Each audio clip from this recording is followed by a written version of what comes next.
what I wanted to share with everybody was very much, I think, why are we talking about this now? Because we know every business is facing kind of unprecedented times. I think not every business is facing the same challenges, and some are actually benefiting and have adapted and sort of making their way through this time. But all the businesses are adapting or having to adapt, and our speakers are no exceptions. And so it might feel that thinking about environmental concerns or reducing carbon emissions now is just a nice to do and has to wait. But as I said, I've seen enough to say you can actually enhance your business right now by doing this as well. So actually making it one of the strategies for coming through the pandemic and coming out stronger. We probably all know that businesses that innovate during a time of crisis are the ones that come out better and stronger and so on. And this is no exception. So we're going to be listening to different businesses that are right on our doorstep in Rydale, who have done everything from startup during the pandemic time to be really developing their circular or their carbon strategies during this time. And you're going to hear from food and manufacturing and drink manufacturing businesses, retail, office, picture and engineering, so quite a variety of different people. And as I said, you're going to also hear from people who can help you get started. So do come up with the questions you've always wanted to ask as well as we go through this. And as I say, we're going to, after I've done a brief introduction, listen to the business stories, then the support. Got a lovely story to finish on that everybody can benefit from, and then questions. So we're going to be here for about 2 hours. But as we're recording it, if you can't stay, feel free to catch up later. So why are we having a circular economy, and why is it such a focus in this region?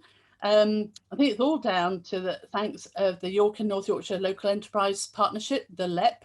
I'm part of their board, and it's something I think is a fantastic resource for our region, who are there to drive the economic growth to the benefit of everybody in our region. And they set a very ambitious vision for to become a competitive, carbon neutral circular economy that benefits businesses, society, as well as the environment. And actually they've gone further now to look at 2038 to be carbon negative, the first region in the UK to be doing that. And that's all part of their both industrial strategy and also their recovery plan for the region to grow fairer, greener and stronger, and to do it all. It really is a win-win. And Circular Malton and Norton came out as a pilot to see how could we create a circular economy in a community, in a bite-sized piece that actually demonstrates all of this. And we're a pilot for the UK to do that now, and have a kind of vision that will be a resource efficient town where nothing of value is lost, and we're benefiting all those different parts of the community. Some of you may not be familiar with what a circular economy is. I definitely wasn't a few years ago. But if you think about it simply, if traditionally we take some materials, make something, and ultimately use it and dispose of it, it's very linear. And the circular economy is to minimize that waste and make the most of resources. That can save cost, can save materials, and it can reduce the carbon emissions that go with all of that, as you can see. And there's so many ways to approach it. It's how you might set up your business design at the start, how you maintain things. You've seen even TV programs about how you repair or reuse things. And you'll hear when we talk to BDC, some of the remanufacturing or recycling, turning someone's waste into someone else's raw material in so many ways. And that's the beauty of the circular economy. There's so many ways to strengthen your business and to see those benefits. And then you find more and more things that you can do. And as I say, the materials ultimately stay in circulation. And why I think I'm so passionate about it is that the benefits are so many. It's not just about reducing carbon emissions. It very much is making businesses stronger. It's a way to create new jobs, either new ventures within an existing business or a new business startup. And a lot of skills that are going to be called on, but actually add value. So our region struggles with about 28% of people actually have below living wage income coming in. And this, I think, is a way that will really see those skills be introduced and add value to the jobs that people do. And it gives a lot of good well-being sort of factors for people as well. This is the kind of environment and place that we'd want to live. So as you can see here, we're looking to create Yorkshire's first circular economy market town. And we recently did some research with our community to find out what did they think. Did they think we were just on some crazy mission? And amazingly, even though a lot of our local community had not really heard of a circular economy, when we explained it to them in one simple explanation, and we also shared with them what were the benefits, but importantly, what might be some of the downsides. It might limit some planning permission, all sorts of different things, you know, that they might not be so keen on. But 1 in 9 of our residents were in favour of us looking to become a circular economy town. So with that kind of endorsement, we've now formed as a community interest company. We have a 10-year strategy and plan, and it's very much going to be linked with the community in terms of what initiatives we are going to be championing, and also as well as championing businesses to support them. As I said, this session is very much about businesses, and the headline had said you can thrive with it. And here are 6 reasons the LEP did work, and there's lots of case studies for these of different things. On the left-hand side are ways to save money, you know, bringing down energy costs, less packaging, less waste, which is always a key cost in anyone's P&L. And on the right-hand side, ways to make money, increasing productivity, boosting your brand in terms of what you stand for and the reach you can have, and enhancing collaboration. It's probably the key thing with circular economy is a collaboration with other people, whereas traditionally, I always think businesses work within their own industry rather than looking outside. And that's where people like BDC have been great at introducing different companies to each other. Circular economy is the initiative that the LEP have set up to focus on this, and you'll hear more from the LEP later, but they have on their website plenty of case studies. You're just going to hear a fraction of those today. Lots of practical guides for different elements, the support program, which we are going to talk about today, the network funding opportunities. So I think Erin, when she talks, she'll give you, and we'll put in the full link. But if you Google Circular Yorkshire, you can find it because I think it's top of their list. And you're going to hear from some of our speakers today, as well as BDC. We've got Spark Fund, who will talk about funding that you can access for any innovation. Rebiz and Oakdean Hollins with their Grow Greener campaign are government-funded initiatives to help businesses practically get started or make progress. So great, and we are really in a great position leading the way in being able to offer these. So That was enough as a brief introduction. There's lots more you can hear about as through the website, but I'm going to hand over now to the different businesses to hear their stories. So if I can first introduce Phil from Brass Castle Brewery, who's based in Malton itself, tucked away, but makes fantastic beer, I have to say, and he'll do a better job than I will. So I'll stop sharing mine and let the team take over to get Phil underway. Thanks, Sue. Hi, everyone. My name's Phil Saltonstall, and I'm sitting at Brass Castle Brewery, which is a microbrewery in the centre of Malton. We employ 13 people, 9 full-time, 4 part-time. For those of you that don't know us, we're a craft brewery, but our shtick is that all our beers are vegan and all our beers are gluten-free. The beer's always been vegan, it's how we set up. The gluten-free thing came later. So we have, if you like, from the outset, established ourselves with 1 or 2 principles, which have in turn gone on to cause us, if you like, to run what I think is quite a principled brewery, and has allowed people to challenge us, therefore, about what we're doing in terms of circularity and wastage.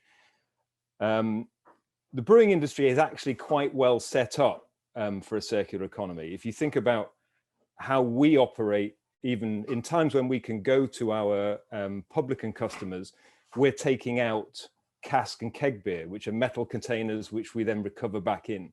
So the brewing industry, partly because margins are very small, but partly because we've just done it for a long time and minimizing wastage is good for economics. The brewing industry is very conscious. Even when we use one-way containers, so I'll show you a one-way container. It looks like this. You might notice that it's even circular economy badged. So this is a fully recyclable one-way container. That's a keg that we would send to a pub or a bar. Water is our biggest resource, as you might imagine. So 99% or thereabouts of any beer is water. So looking after water is a key concern. It takes about 6 pints of water to make 1 pint of beer. We do everything we can, therefore, to recapture water at different phases of the process. So, for instance, today's cooling water will become tomorrow's brewing water. We recapture it post-cooling, and we, in the process, heat it for tomorrow's brew. So again, it's just something that we naturally do. Now, because we established as a vegan brewery, we then sort of held ourselves to a higher principled status. Now, how do you know somebody's vegan? Well, you don't have to stick around very long because they'll tell you. In my case, what that means is that because we're out there as a vegan brewery, we've been challenged from sort of day one. If you are vegan, there's always somebody who's going to ask you whether your shoes are leather or whether your belt is leather. And it's the same for us as a brewery. The first question people ask us is, well, what happens to your grain? Does it go to animal feed? Are you doing the best you possibly can in all other respects?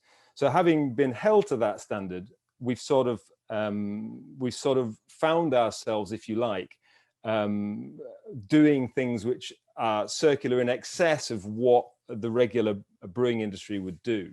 And that would mean, from very simple examples, so in addition to the cask and keg, that of course is a cask and kegs are containers that we recover and refill.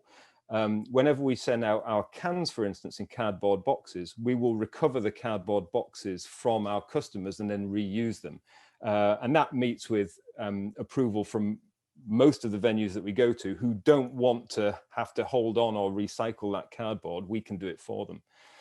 And in days gone by, that some breweries used to do that with bottles, but that's sort of slightly sadly fallen out of favor.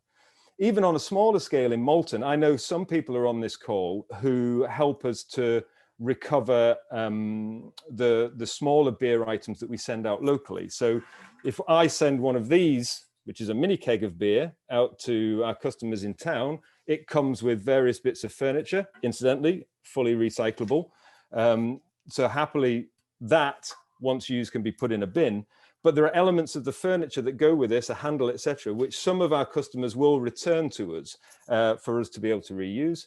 And we also have customers who return our cans to us. So they'll drink a can, squash it up, bring it back to us, and we'll put it in our recycling if they don't have the ability to get to recycling themselves.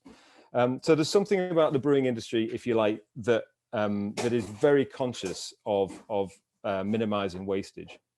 I'd like to say, just focus on two things that we do, just to give you an example of that. So the first is what we do with our grain.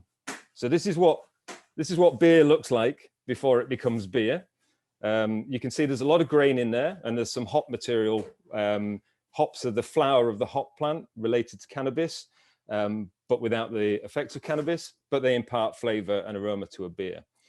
So we'll use about 350 kilograms of grain in a batch. Once that's wetted, because that's what we do to it, it's about 700 kilos.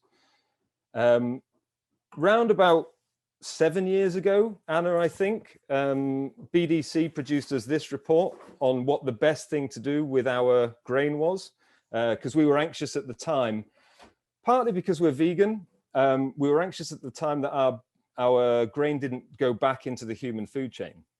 You know, the pretty standard lazy thing that brewers do is they dump their grain outside. Well, the really lazy thing they do is they just bung it in landfill. But the second lazy thing they do is they wait for a farmer to come and collect it. And that's actually not the best thing you can do with spent grain. And it's actually not hugely helpful for us as a brewery either, because we have to wait for the farmer to arrive to allow us to continue. So BDC ran this report for us. Funny old thing, we discovered in that process that the best thing we could do with our spent grain was to site our brewery next to a brickworks. And then spent grain is a very, very good addition in the brick making process. And the second best thing we can do is take it to an anaerobic digester. So that's actually what we've done since 2014. Every time we chuck out our 700 kilograms of wet grain, we take it down the road to Driffield to an anaerobic digester. Happily for us, the anaerobic digester is so pleased to see our waste, because it's such a good digestate, that they take it for free. So other people going to the anaerobic digester will be charged for some of the foodstuffs that they provide. But because our substrate is so good, we hand it over for free. Now, there's some road miles involved there, which I'd frankly prefer not to have to do. But I'm pleased that our spent grain is becoming biogas, electricity, and ultimately compost. Equally, and I know there are other people on the call who do this, the hop content of our beer, until recently and going forward, we actually drop our hops off at local allotments so that they can use it as a mulching aid. So there are simple things that we can do. Many breweries do this anyway. I think we've gone that extra mile, like I say, 7 years ago, happily. So grain, doing something with our grain is a no-brainer. The vegan thing led us there, but actually now we do the best we can. It would be better if we had a closer anaerobic digester, but hey, fingers crossed. The other thing that we can do with it, which is less good but more fun, is sometimes we've made it into dog biscuits, and hopefully we'll do that again at some point. I like also to talk about our cans, because it'll lead me on to something else. So our small pack, we put all our beer into cans. This is actually a seaweed beer. Sue was talking about it before the call began. So we use sea-grown seaweed. All beer has seaweed in it, not normally known, but seaweed is actually used in beer as a clarification agent. We are using it in this beer as a flavoring agent as well, which is a bit of fun. But cans, quite some time ago, we stopped making bottles and started making cans. Metal recycles forever, so it's a more recyclable medium than glass. Cans are lighter, therefore there are fewer road miles associated with them. They're also better for the beer. So there is a slightly sort of problematic sense among some drinkers that a bottle is a nicer entity. We're part of that, I think, craft beer vanguard, which are trying to educate consumers that actually the beer is better in a can. There's a sense that cans impart a tinny flavor, which they don't. But the stigma, I think, is on the way out. And so happily, more people are coming to value this as a better package for both the beer flavor experience and the transportation of it. Quite apart from anything else, they don't break, which is also quite convenient. So they're less hazardous. What we did recently for a bit of fun, our newest beer, a beer called Trinitario, which is made using Trinidadian cocoa. So there's a fair few air miles involved in this, because the last time I imported the cocoa, I put it in my own bag as I came back from Trinidad. But the fun thing that we've done with this is in the cocoa process, which is actually quite similar to the brewing process, a cocoa bean is cracked into two elements: the husk of the bean, the shell, and the nib of the bean, which is what is ground down and becomes chocolate or cocoa. Well, the husk of the shell is thrown away, so cocoa makers just chuck it out. And actually, we've discovered in the process of making this beer that when we put our grain, when we extract from our grain in the early phase of making beer, if we add the cocoa husks, the binnable cocoa husks, into the grain mix, we get a better grain extract. So we achieve, if you like, more efficiency in the brewing process by adding these cocoa shells that would otherwise be thrown away. So that's been, I mean, quite apart from it being a great deal of fun to make a beer with the best chocolate on the planet, we've also discovered through working with a cocoa producer that we can use their waste product to enhance our process. The thing that we need to do, which we don't do currently, is CO2 capture. So carbon dioxide, as you might imagine, is a pretty hefty byproduct of our process.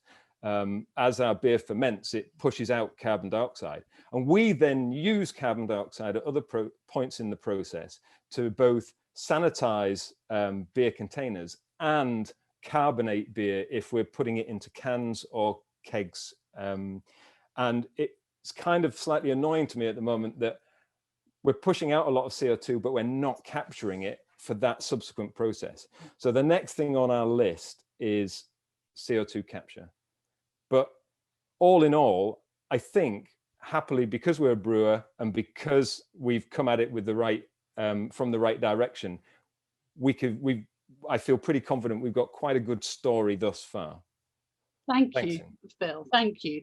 And I think what it highlights is just how one thing can lead to another as well. And it's great to hear about the husk story. And we'll talk more later about the anaerobic digestion coming to Malton soon, we hope. But thank you very much for that. And I hope that started to stimulate discussion. I'm now going to hand over to Catherine Bumbing, who I'll let her tell the story, but very much brings, Yorkshire, as we think, can do everything best. And now we've got our very own pasta to rival Italian pasta. And as Catherine tells her story, this was a business that opened up during the first lockdown and the pandemic. So what a time to start a new business. So thank you, Catherine. Hey everybody, good morning. Yeah, so a little bit about the background really. So we had this idea back in March 2019. Why don't we have a look at pasta and making it in Yorkshire, or even just in the UK? And at the beginning, it was very much a research, having a look in farm shops and delis and understanding what products were out there, and if there was anything similar to what we were looking at. And to be perfectly honest, it was a massive eye-opener.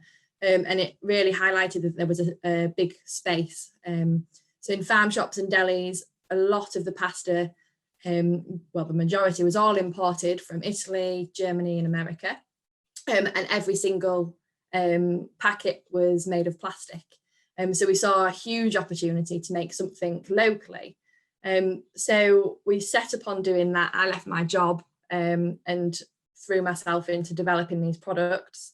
It was quite tough. There were so many different aspects that at times looked impossible. So traditionally, pasta is made with durum wheat, so semolina.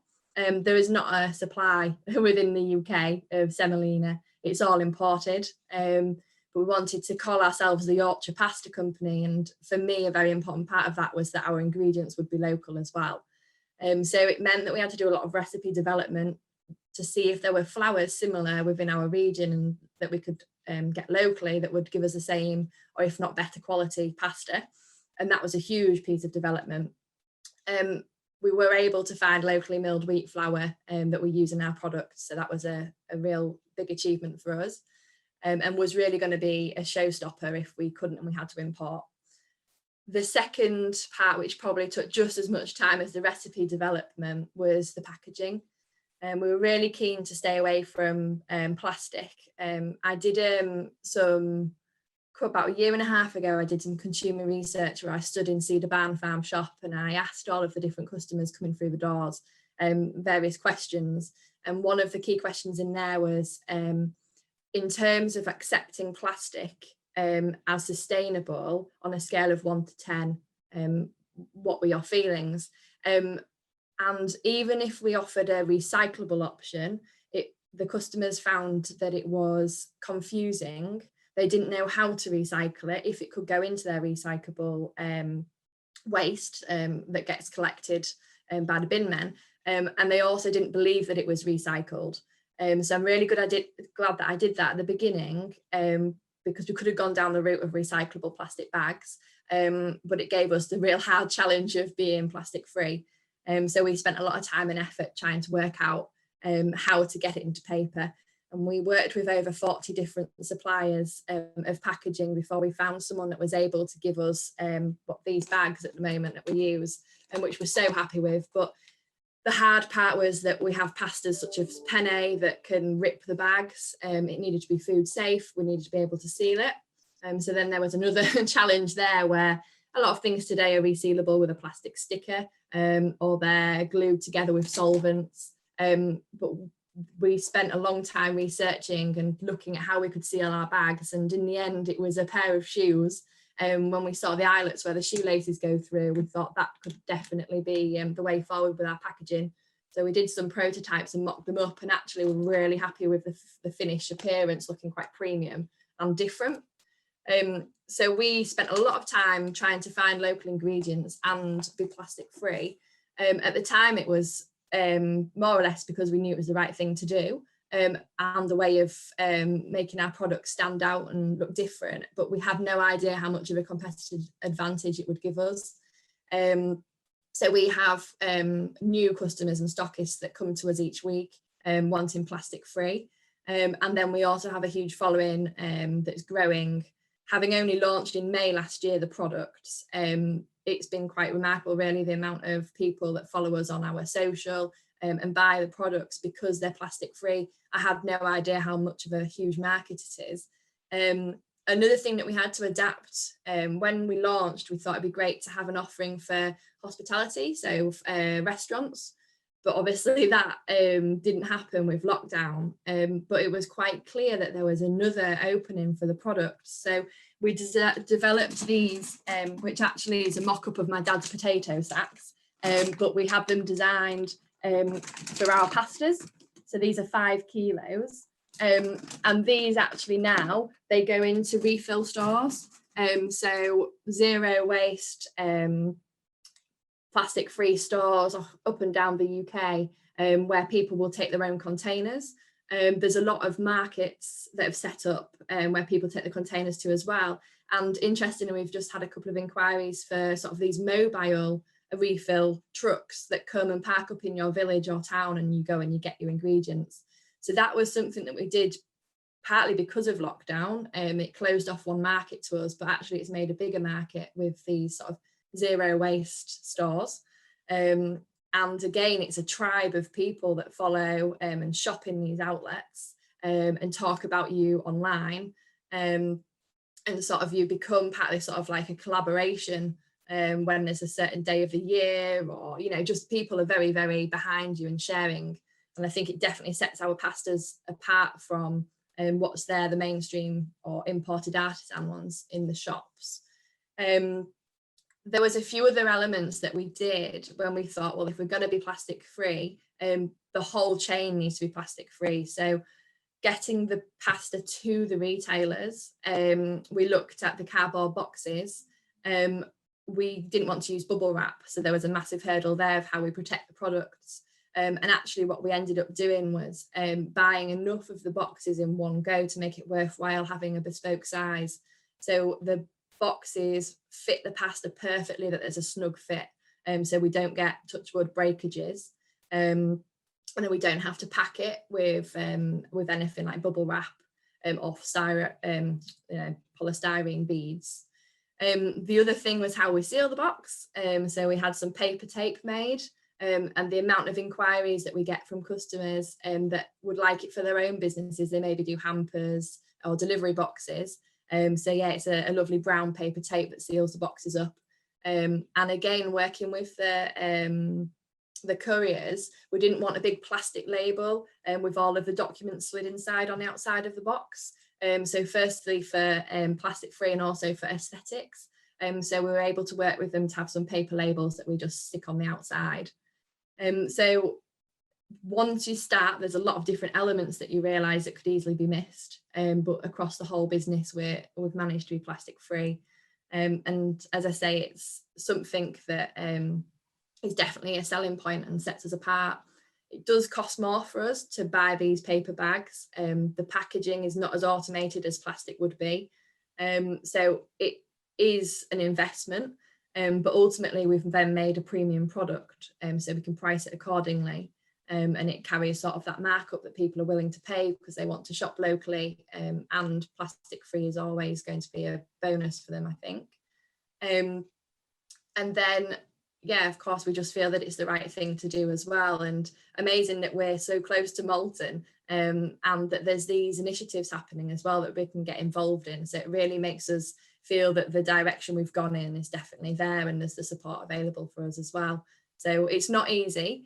The development took a long time, but when you're able to launch then the product and you feel passionately about it and you know that you've done it the best of your ability, when then you get customers and businesses and everybody then telling you that, you know, you've made something different and unique, it's definitely worthwhile all that hard work and effort at the beginning.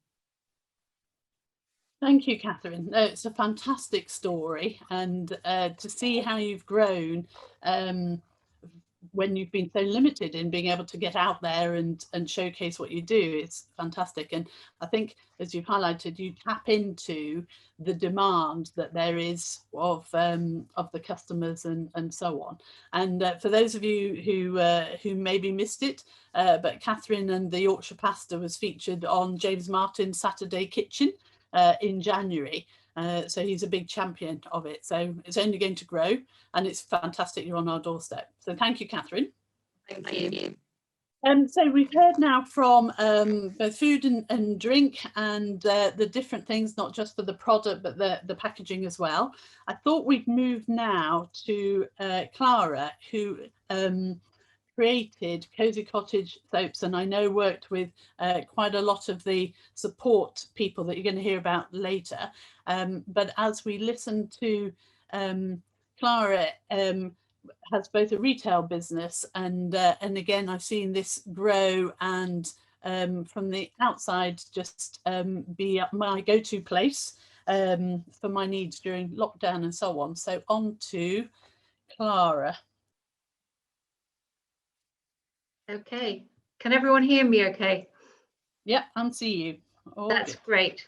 Okay, thanks very much. So thanks very much for the opportunity to join this session. My name is Clara, and I launched the Cozy Cottage Soap Company in early 2017. So, you know, we're about soap, we're not about world hunger. And so it was important for me to try to find a way that we could make a difference in terms of circularity, carbon neutrality and sustainability. The things that we thought about as we started off in 2017 are often the sorts of things that people think about when they try to become, if you like, an ethical business. So it often starts from a sort of fairly esoteric start point around building an ethical reputation and brand.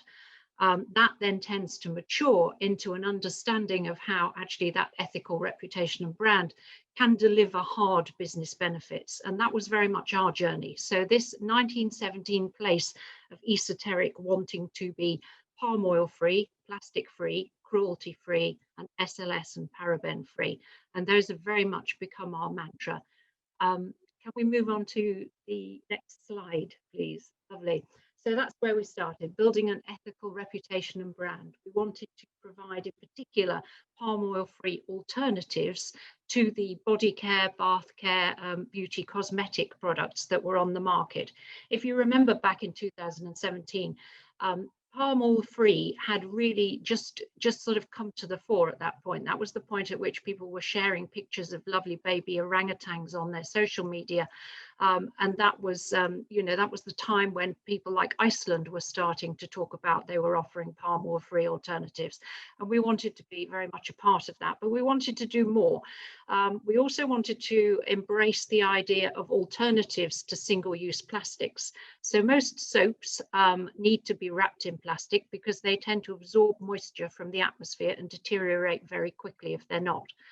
So as part of our development of the products, the initial soap products, we looked at alternatives to plastic to package the soaps in.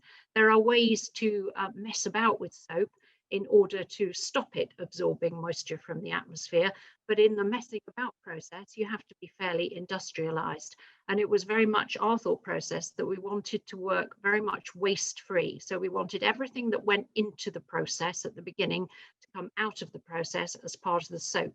So we didn't want loads of big industrial process with sort of stabilizers and catalysts being added to mess about with the process of saponification.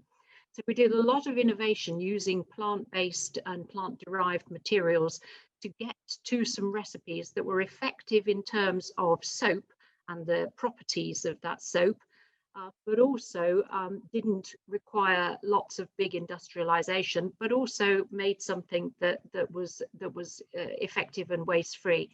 We wanted to avoid animal testing and stand up for cruelty-free. So we were to an extent limited on the materials that we were able to use in the process. We were limited to the extent of what we were able to use for fragrances, and needed to be quite careful that we were developing products that were going to be signed off as safe. There's quite a lot of legislation around cosmetics and soap products and things that people put on their skin. So we needed to work with that. And the people at the BioVale and the BDC were really helpful at that early stage in providing us with some sort of scientific input to that.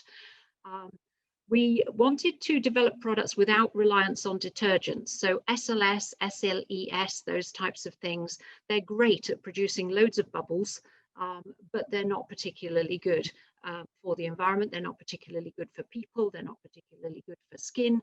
They're not particularly great when you wash them down the sink. So we wanted to develop products that didn't rely on detergents. And we therefore were looking for, you know, things that were long lasting, things that were plant-based, things that were plastic-free, things that were palm oil-free. And as part of this esoteric start point, we wanted also to be bold, if you like, and to share our point of view on these things and, you know, to really become vocal in the area of ethical manufacturing and waste-free manufacturing and palm oil-free. So that's really where we started. And I think many businesses start in that place, but then they come to a realization, as we did, that actually, as you grow, people start to rely on you for their monthly wage. And therefore, as well as being esoteric and sharing your points of view, you have to become a viable business. Could we go on to the next slide, please?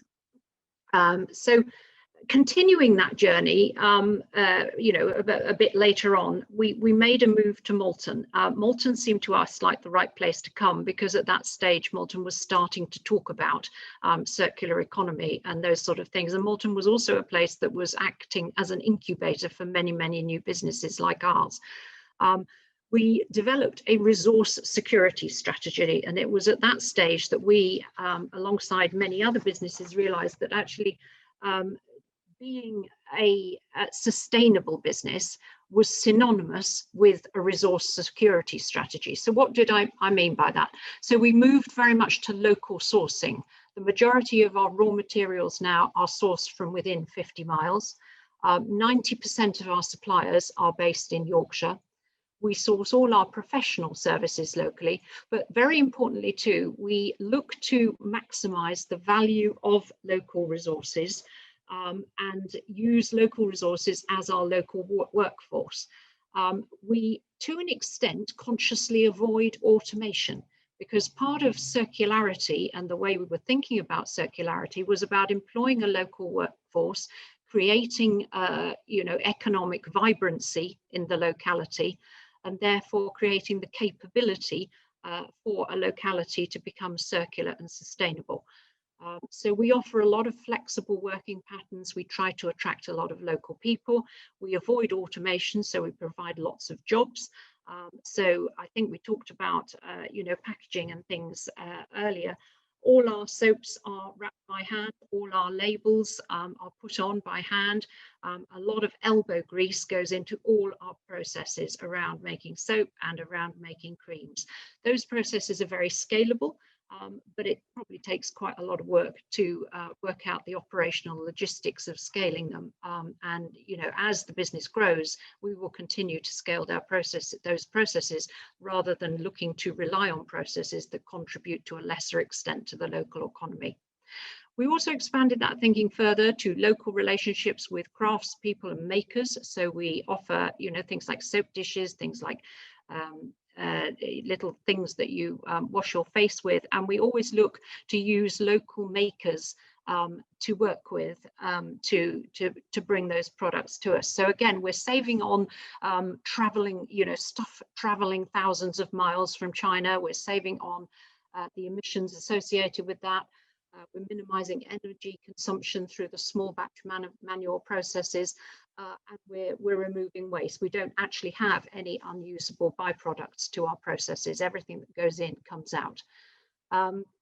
We also work with selected independent partners. So as we grew the business, we were approached by a lot of people who wanted to buy the products wholesale. And we took the decision that we would not work with large corporate partners. We would work instead with independent retail partners who, like us and like our mentality, looked to contribute to the vibrancy of their local economy. So these independent partners, retail wholesale partners, are based all around the country and some in Europe and other places. But the maxim by which we judge whether we want to work with them is, are they people who have our ethos of contributing to local economies and local opportunities and the vibrancy of local economy? So that's the sort of resource security strategy that we started to develop. And that was all sort of going quite well throughout 2019 and 2020. And then, 2020 spring came along, and it was our opportunity, if you like, to thoroughly test the resilience of that resource security strategy. So if we go on to the next slide, if we can move on to the next slide. Lovely. Okay, so our local resource security strategy that we described there, 50 miles, everything coming from Yorkshire using local people and all the rest of it, that was really tested as we went into 2020. So there were the twin elements of Brexit and COVID, both of which had quite a significant impact on our business potentially. There was a lot of new legislation associated with Brexit, a lot of more difficulties in importing the things we needed and exporting the things that we made. However, local sourcing had enabled us to simplify our supply and settlement chains. We weren't facing a lot of risk around having to bring things in from a long way away, things, bringing things in from China, where China was ahead of us on the COVID curve and was therefore having problems exporting things a lot more than we were. We didn't actually rely on a lot of those local, on those international supply and settlement chains. So we were protected to an extent, and this gave us an opportunity to test our resource security strategy. So what I'm saying here is, what starts as an ethical strategy becomes a very hard commercial strategy when in periods of risk. And that relies on, that is relevant to local sourcing. Also the local workforce. It was a lot easier to continue the business with a local workforce who weren't having to travel a long way. We had a home working model that we were able to develop. So we were able to, if you like, outsource some elements of our processes into people's homes. And there's a little picture there of one of the ladies living in Malton who outsourced an awful lot of soap wrapping to her home throughout the first and second lockdowns. And that sort of model was actually already embedded to an extent. So that was something we could just continue. That embedded ethical reputation became a life force in itself as well. So that became in itself a business driver. So as time went on and as we went through 2020, we found that engagement through social media and other sources increased in the early part of the year by 25%. That was in the early part of lockdown. We established a telephone ordering service, and that was, if you like, founded upon the ethical reputation.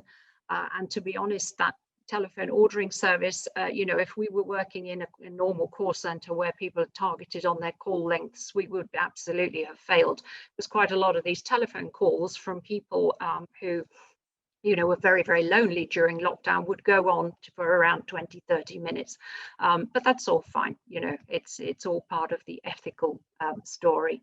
So contactless growth, we launched new channels to market through, if you like, not only our own, but other people's innovation during lockdown. So we established new routes to market as old routes to market became a little more challenging during the lockdown and during 2020. And some of those were a partnership that we've established with appeared on a shopping channel twice.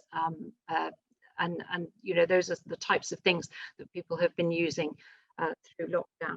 So you know, our journey was very much starting from a standpoint of something that was a little bit airy-fairy, if you like, but actually that journey has continued to something that has shown real business value and real enablers of resilience against risk. And I think it's important, you know, when we're thinking about things like circularity, there's always a bit of a temptation to think that they're just a bit sort of, you know, whiffly waffly, but they're not. I think in today's world, those things are all about business success. So if we go on to the next slide, if we may, please. So these are some sort of pictures, if you like, of our journey and sort of some of the reasons why I feel that the start point around circularity is something that will generate real business growth. So these are the 4 years since we started. So you'll see we started fairly small in 2017, relocated to Malton in early 2019, and actually by embedding ourselves in Malton, becoming involved with the circularity and with guys here in Malton, we've been able to show growth, and that growth has protected us and enabled resilience throughout the difficulties of 2020. So if we could move to the next slide, please. So what about the future? So we have a lot of plans to expand, hopefully here in Malton in the future.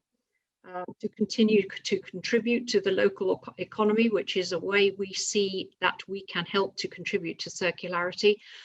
We will continue to reduce waste and adverse environmental impact of what we do, and we will continue to grow the customer choices that we operate. So these concepts have been proven pre-pandemic, and they've been tested and proven again through times of risk, if you like, and as we move forward, we're looking to shape the new normal. So there's a lot of research we're doing at the moment about what sort of retail experience will people want in the future as we move out of lockdown. It won't be the same as it was before lockdown, because many people's value sets will have been challenged and will have changed as we've been through lockdown.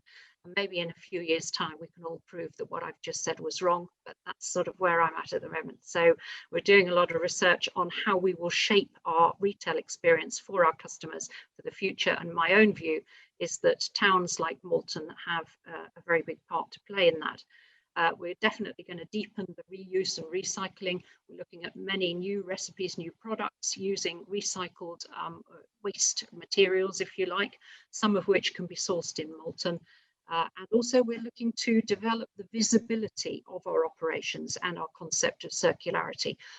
Part of that will be about our expansion in Malton and about how we present ourselves to the public, you know, when we come through lockdown and people start visiting Malton again. Okay, thank you very much. Thank you very much, Clara.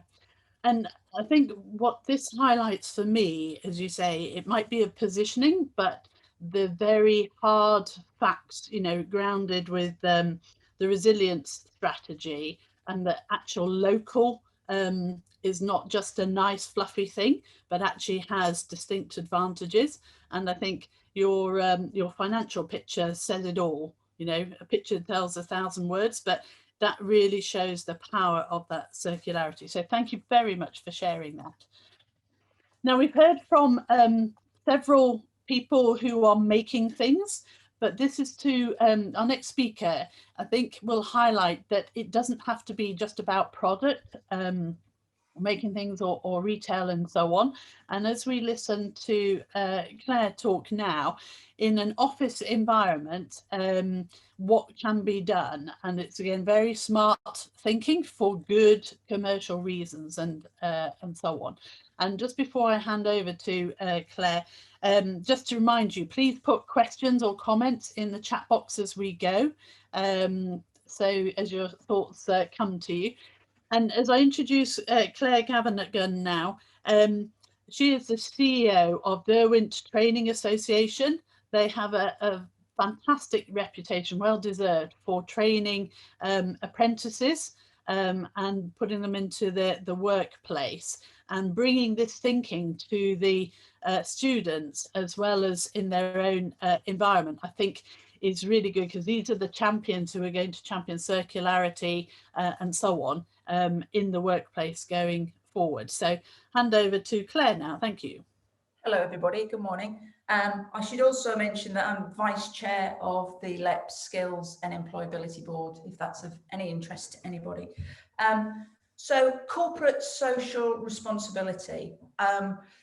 We take this very seriously at Derwent Training.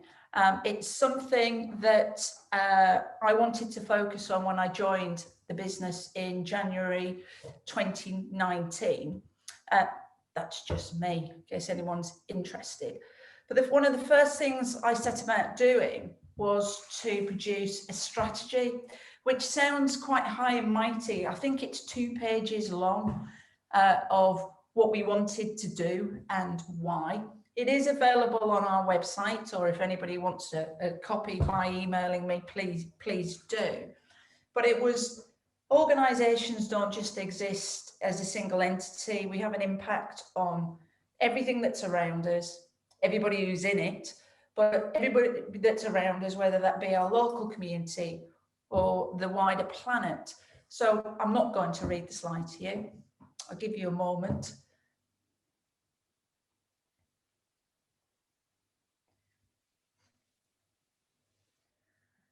So it's a case of, well, where do you start? We deliver apprenticeships in leadership and management and engineering. So we have a lot of people come through our door. We have a number of staff. How do you set about educating people and making a difference on a daily basis? Hang on, I just need to move Zoom out my way. Well, we set about looking at our current practices. I mean, what we're essentially trying to do is reduce the journey of a product from the cradle to the grave. Essentially, we want it cradle to cradle eventually. So it just keeps getting reused in some format. And where that's not possible is to try and reduce the initial use of resources in what we're doing.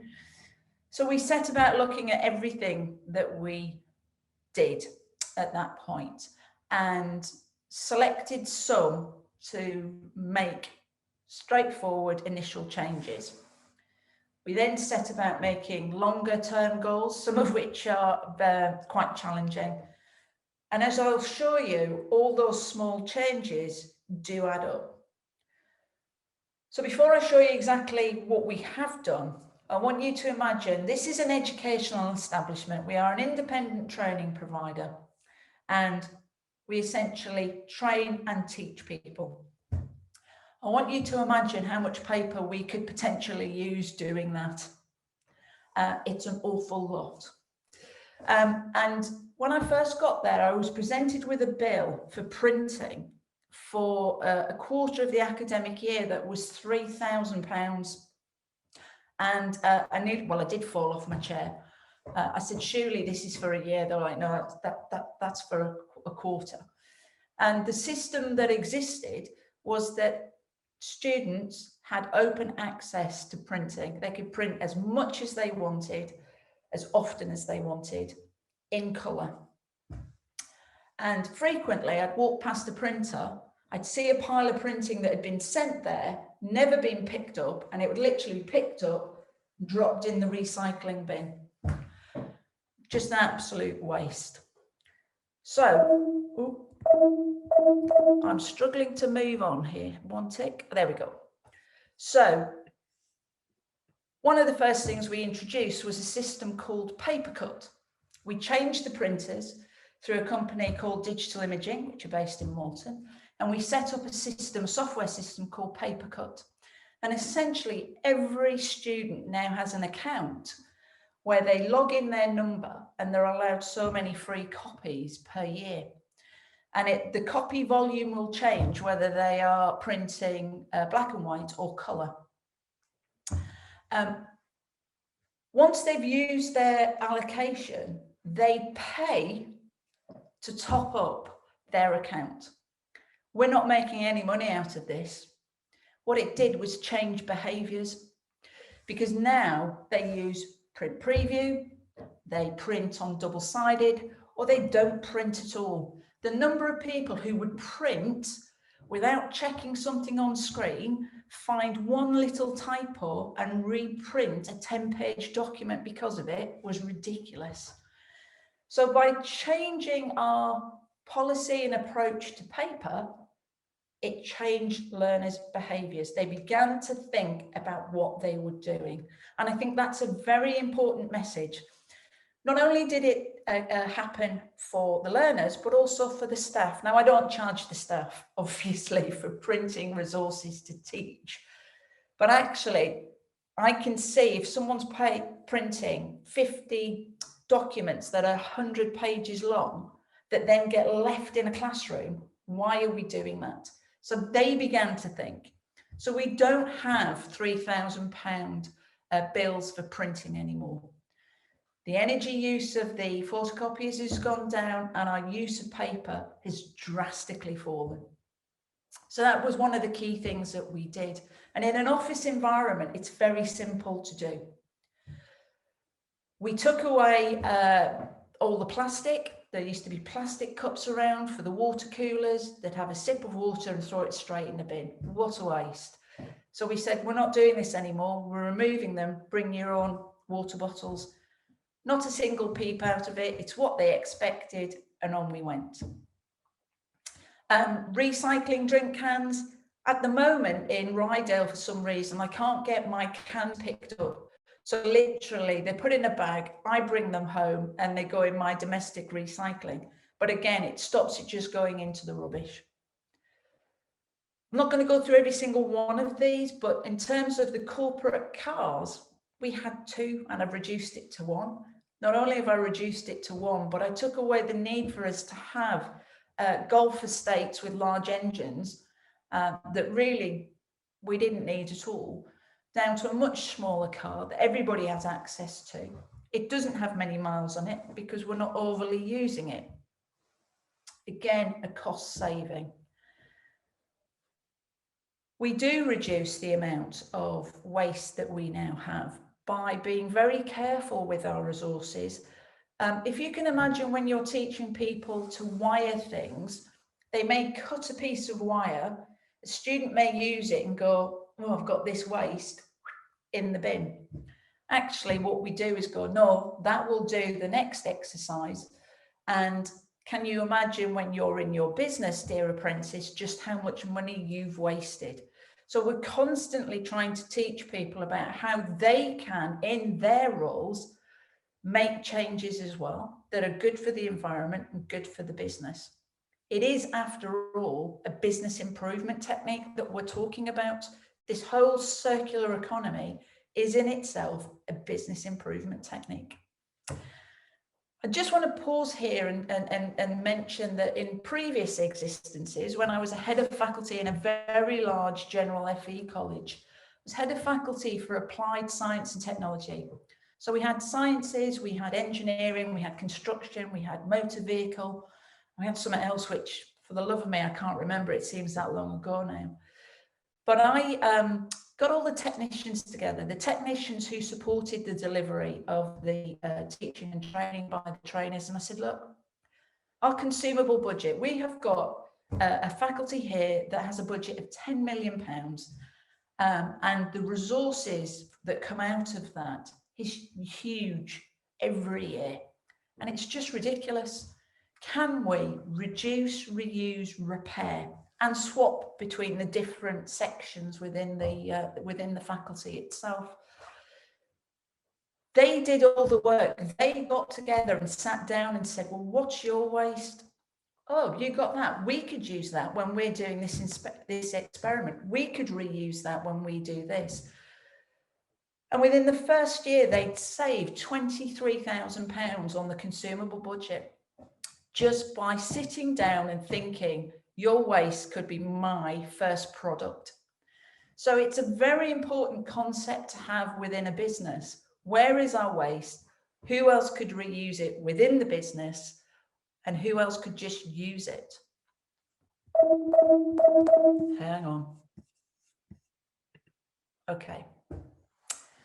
Our future challenges as a training organisation are a little bit more adventurous, a little bit more challenging. We'd like to investigate how we could harvest rainwater for the flushing of toilets and so on, because I think that would be very, very advantageous. We also want to see how other people have got waste that we could use. Now, occasionally, someone will say, hey, we've got this metal, would you like it? Scarborough Hospital were upgrading their lifts. And so there was a big panel, wiring panel, that was just going to be thrown away. We were able to get that. So there are ways that we could take other people's waste and use those within a teaching environment. We also need to explore who will benefit from our waste. Now, it may not be, huge quantities, but we should be having those kind of discussions within Malton and Norton, and work with our neighbours to make a bigger impact. And I was glad to hear, and we're going to hear more, I'm not going to steal anyone's thunder here, about an anaerobic digester potentially coming to the area. Because where we're based, which is down in York Industrial Estate, we don't have a lot of food waste, but obviously people, when we're in the office, have lunch, and there is some. Now, Euro Parts next to us will have some. Swinton Technology at the bottom of the road will have some. Can we work collectively to say, hey, we've all got this food waste, why aren't we putting it together and then getting it to the anaerobic digester? We need to work smarter and we need to work more collaboratively. Now, I'm very passionate about corporate social responsibility, but there has to be a bottom line in this. And in the first year, we saved approximately £12,000, which is the equivalent of 1.5% of our expenditure. Now, we're not a massive organisation, and that could be scaled up perhaps if you've got a larger budget. But the key thing is, it is a saving. that money can be reinvested into an organisation. It will help the bottom line. And when I talked about a previous existence where we saved £23,000, I was able to use that money to bring in a junior lecturer at the start of their career and help with what we were doing. So I think the financial benefit of doing this as a business, you can't ignore it. And let's be absolutely honest. We want to save the planet. We want to be greener, but we're in business. So that bottom line is so, so very important. So my message is, you know, we're not a huge organisation. I think we had a income of around £1 million is where we sit. And we are primarily, although we're a teaching establishment, we work within an office environment. So any small change you make as an organisation adds up. Please don't think, oh, well, you know, is saving a little bit of paper here and there going to make a big difference? Yes, it does, because collectively, everything adds up. The good thing about this as well is that you can not only get on here and tell people about it, but it's a point of promotion. It's a point of saying, hey, look, this is what we do. I'm sure the brewery makes a very big point of saying, hey, this is what we do. All the businesses on here do. And I think we should be rightly proud about what we do and shout about it, which is why I'm glad with Sue that Derwent Training is a champion of Circular Malton and Norton. And no matter what the challenges are in your plan, just keep going. There are things that will happen at Derwent Training we have not even thought about yet. But through events like this, through contacts like this, things will change again. So my message is, start somewhere, make that first change, talk to people, and it will help your business. I'm absolutely convinced of that. It will help your business. So from me, short and sweet, good luck to everybody. And I'm looking forward to hearing from Richard and also from hearing what the Q&A brings out. Thank you. Thank you so much, Claire. And I think this highlights more than anything your approach to it. There's every business, everybody on this call and listening to it can follow that path and make changes. And as you said, there's hard numbers and hard cash behind it, but also it changes the mindset of people, and you're like a ripple in a pond piece. So thank you so much for sharing that. And that would be my point to everybody out there, is there's no excuse, because this is a hard business opportunity to either make money or save money. So our final speaker from the business side is Richard Shaw now. And this is someone who I've worked with and been lucky enough to go around his plant. And just to tell you what they make, I think the official name is Cable Cleats. And Richard was the CEO, now he's the chair of Ellis Patents. But these guys are actually in the village next to Malton, but are world leaders in what they do. And the if anyone's been through the Channel Tunnel, the kind of, I don't know what you call them, but these cable cleats that hold up the cable that goes right through the Channel Tunnel is made by Ellis Patents. So on to Richard for a 10-minute chat of the impact circular thinking has had on their business.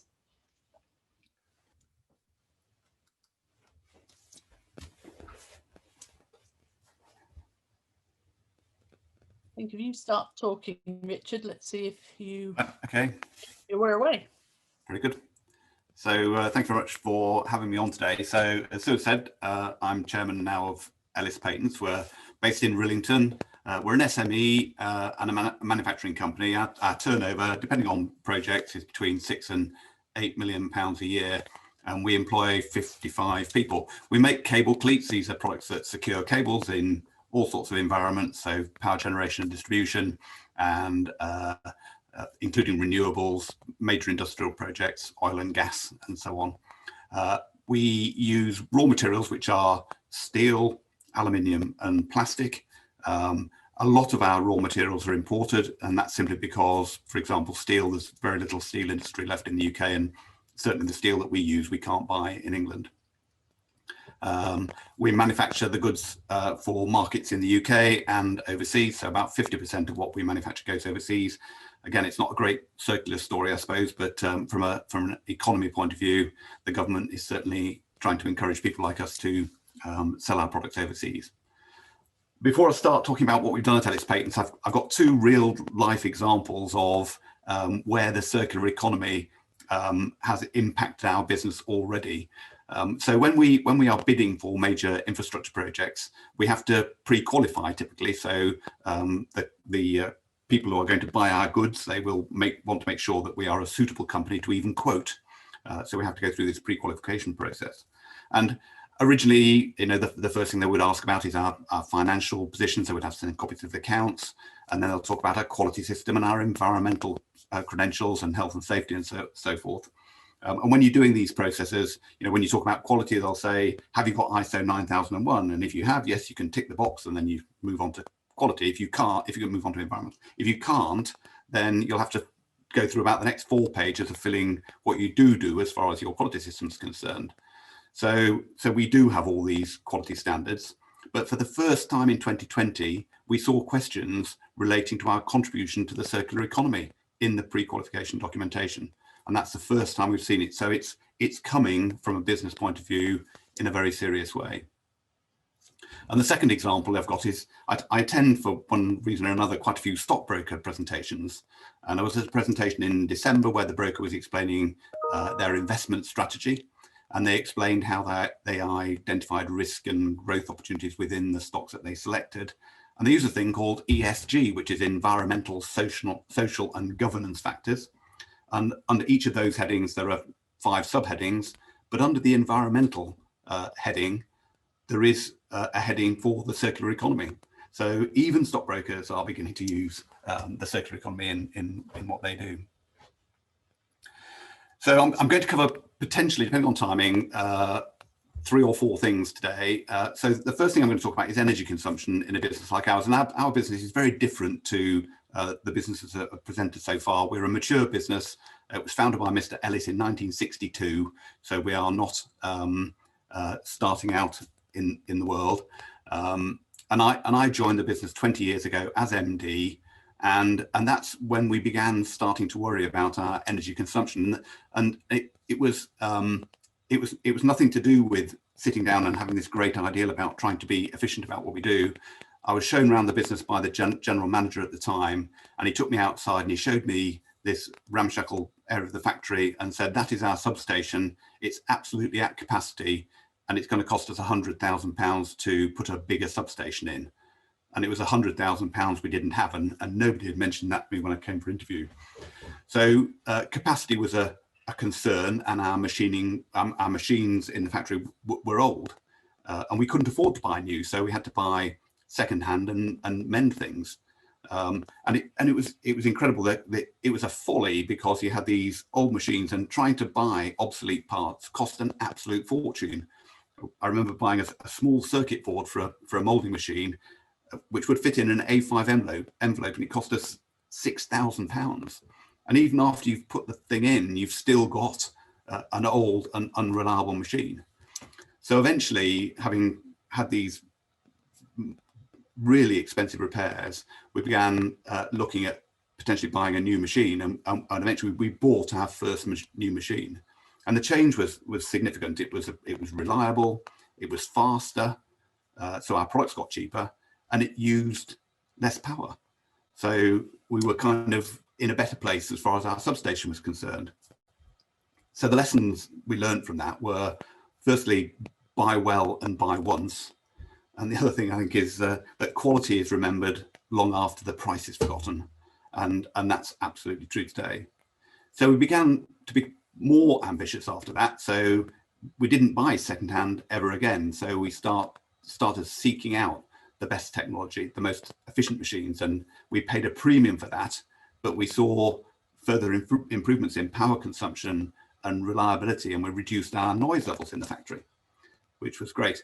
And in all business, margin is the KPI. Price will always be under pressure, and you have to constantly work on your costs. So you need to be looking at that all the time. And it became a strategic objective. We actually wrote it down in 2012. When purchasing new equipment, we must consider the electrical consumption, efficiency of the equipment to reduce our environmental impact and reduce our running costs. So, and I just want to talk really now about the things that we've done over the years in the business. So we've talked about energy efficient machines. When we've built new buildings, we've built better buildings. So we've always consistently looked at better insulation, better use of natural light. We started using LED lighting years ago, and we use rapid closed doors for goods in and out of the factory, so we're keeping the heat in the building. Our existing buildings, we had the buildings that were used by Mr. Ellis back in 1962, traditional old cement asbestos buildings. We completely stripped them and reclad them in modern cladding. We put up-to-date insulation in. We put new natural ventilation systems in, so we had no forced ventilation. In the summer, we're running moulding machines, which are they generate a lot of heat, and in the summer the buildings can get very warm and it become very unpleasant. But we had a natural ventilation system in the new building. We don't need fans anymore. We use better natural lighting. We don't need the lights on, and when we do, we use LED lighting. It was a £200,000 investment. It seemed almost unjustifiable for what we got, because the repayment is such a long time. But I'll talk about that in a bit. We looked at the offices too. So our offices were only 14 years old in 2013. So when we looked at the offices, but we were short of space, so we wanted to expand. So we took our existing offices and doubled them in size. We went completely open plan. We improved the insulation in the building.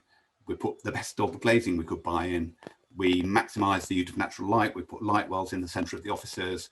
Obviously, all LED lighting with movement sensors. And the beautiful thing about LED lighting is when you turn it on, it's on straight away. It comes on instantly. It doesn't need to warm up. So you can use movement sensors, and that makes things very much more efficient. We put Losnay air management systems in to provide fresh air, but we recover 90% of the energy. So the fresh air coming in picks up the heat from the energy going out. And obviously we're just in the middle of COVID, and they clear viruses out of the air too. So we didn't know that at the time, but it's been a great side benefit. We put new heating in, instant hot water, sound absorbing carpets and roof tiles. Office furniture. So when buying office furniture, we had to buy something like 40 to 60 office chairs. I can't remember how many. And I think we paid between £200 and £400 a chair, depending on what it was going to be used for. And my chairman at the time was aghast at the cost. But this was in 2013, and we haven't replaced a single chair since. So it's spend your money wisely and buy quality, pay once. I think Sue's talked about things like printing. So centralized printing reduces waste. We can use the same cartridges throughout, and we can get them recycled by HP. And we've gone completely paperless. It isn't quite as paperless as I thought it might be, because we do seem to recycle quite a lot of paper still, but we don't have any archives or anything like that, and everything goes straight into the system rather than being stored as paper. It was a huge investment. It was £600,000 to redo the offices on their own, and again, it didn't seem like a justifiable expense, but the board were very supportive, and I think we look at it now, we're very proud of it. And when our customers come to see us, and they can be big customers from anywhere in the world, when they come in, it looks like we know what we're doing, and I think that's a great help in trying to sell things to anybody.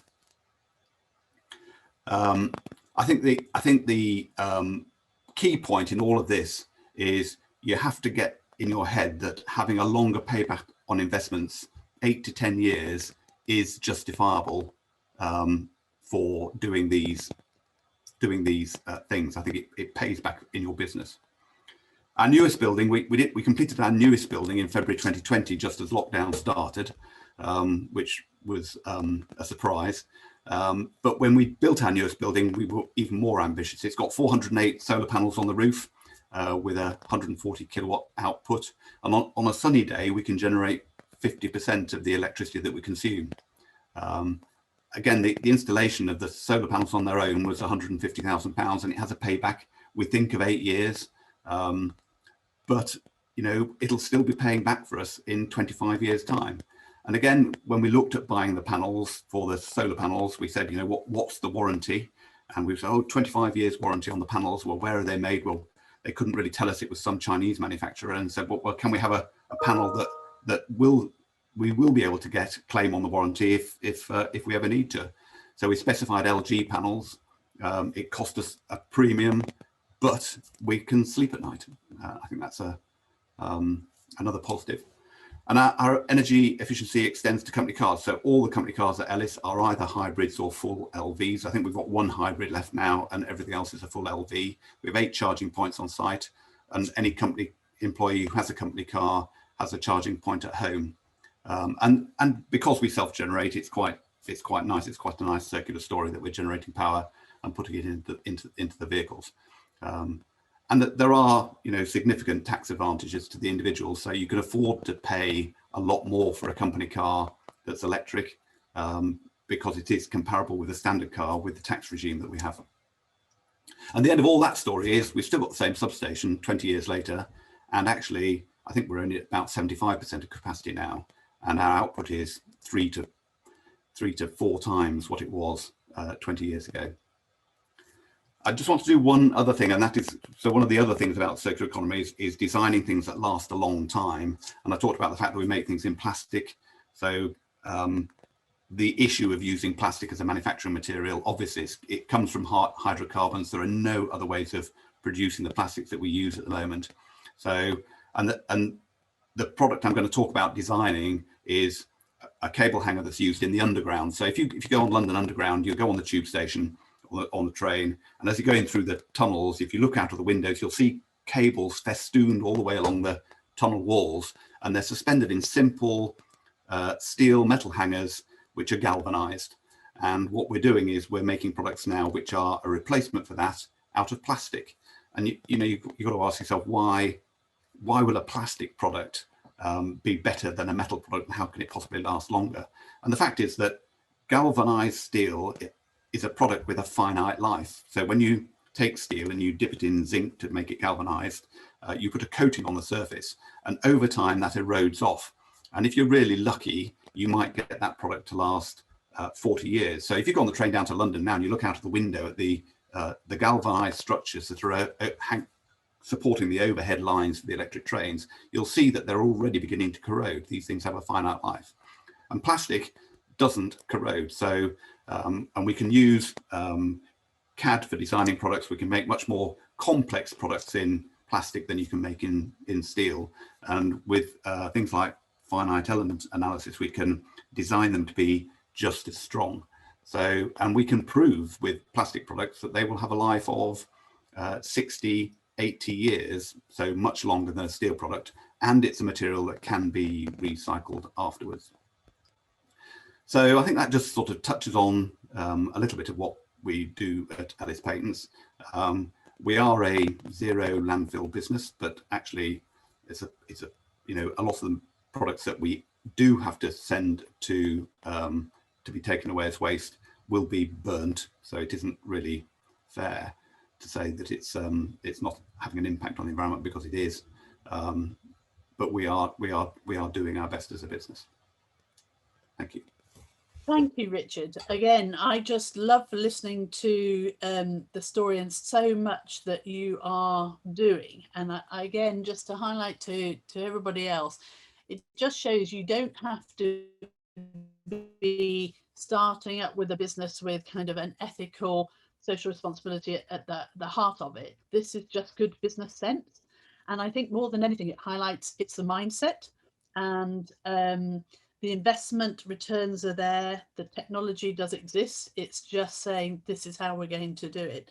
And particularly as you talk about sort of tender qualifications, stockbrokers, this is only going to get greater, and the opportunity, I think, with Yorkshire looking to be the first circular economy is we can be ahead of the game and have competitive advantage. So thank you for sharing that. We've heard now from our different businesses, and I'm hoping now people are champing at the bit as to how can I get started, how can I do more now. And so we thought it would be very important to hear from people who can help facilitate that. Great services that are around. So we're going to hear from say 3 or 4 of those. You may or may not be aware, but we're taking time as we talk to our speakers, but I think it's so important that we hear from everybody in their stories. So I don't want to cut anyone short, but we may not have as much time for question and answers at the end. So can I ask everybody, if you've got questions, put them into the chat box, and speakers can either answer them direct themselves, or we will capture them and make sure those answers go out. But I'm sure you agree this is how we want to spend our time hearing not just the what, but now the how. So I'm going to now hand over to Anna Alessi from Biorenewables Development Centre, part of the University of York, known as BDC, fondly by, you heard several people who've actually used their services. So as we hand over to Anna, who actually talked to you about how can you extract value from waste, and I think some of these will blow your mind, they do mine. So over to Anna. Thank you, Sue. I'm just going to share my screen. There you go. Can everyone see that? Yes, brilliant. Okay, so thank you, Sue, for the introduction. So yeah, my name is Anna Alessi. I work at the Biorenewables Development Centre as a project manager. And in the next 10 minutes or so, I will tell you a little bit about what we can do in our centre and how we can help to support your business in developing bio-based product and processes. That's our main focus, really. So we are open access research and development center. We are part of the University of York, so we are the subsidiary of the University of York. And we were funded as part of the collaboration between 2 centers at the University of York, CNAP, which is the Center for Agricultural Products, and Green Chemistry Center of Excellence. And basically our aim was to bridge the innovation and the research that is going on in academia and translate it into commercial product and processes. So we are developing, scaling up, but also helping to commercialize bio-based product and processes. Our funding partially comes from the European Union, from the European Regional Development Fund, and we have 3 strategic fields of applications. So I think Sue have mentioned that we focus on bio-waste and valorizing bio-waste, but also we're trying to develop and work with the companies on novel processes that can lead to production of natural materials and high-value products. So we are a team of 30 highly trained and experienced biologists and chemists, chemical engineers, biotechnologists, but also business specialists. So this is our site. We are based in Dunnington. For people who are not haven't been there, it's just outskirts of York. So we have close connection to the University of York, obviously. And these are our facilities. So we have research and development facilities for bioscience innovation, for process development and processing unit. But also we have this unique facilities called Bioeconomy Outreach Center, where both us and our clients can meet, probably after COVID, if allows, to network and speak about the innovation and circular economy concepts. So we have integrated facilities to deliver various projects for biorefinery, and that can be fast track breeding of plants or microbes.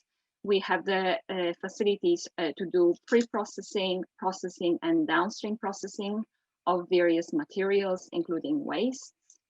That can include the raw material analysis, like for example, biomethane potential. When you are working with anaerobic digestion, you will require an analysis to be done on the feedstock that you want to put to the plant, but also product evaluation, so composition of the various products and shelf stability, for example. So how we can help the businesses in Yorkshire, specifically the SMEs and startups in Yorkshire. So we have in offer funded projects that are funded by the European Regional Development Fund, and this is a unique opportunity for SMEs in Yorkshire who are based both in Leeds City region and York North Yorkshire. So for the businesses who are based in Rydale district and Malton, those businesses are eligible for this funded support. And that can offer the business up to £2,000 of funding or up to 20 hours of our time to work on the lab-based or desk-based project, depending on the challenge that the SME is facing. So those projects are aimed towards the SMEs in sectors such as food and drink, agriculture, waste management, anaerobic digestion. We have a newly launched project that is dedicated to investigating the anaerobic digestion innovations and technologies, biotechnology or cosmetic sector. So I just thought that I will give you a few examples of the projects that we delivered in the past using the funding that I just mentioned. So the first one you can see here is with a company called Conscious Co, and they are producing handcrafted gin spirits. And for that, they're using out-of-spec chipping potatoes, which are normally treated as waste in the agricultural supply chain, but they are perfectly fine to produce premium small batches of those gin spirit products that the Conscious Co produces.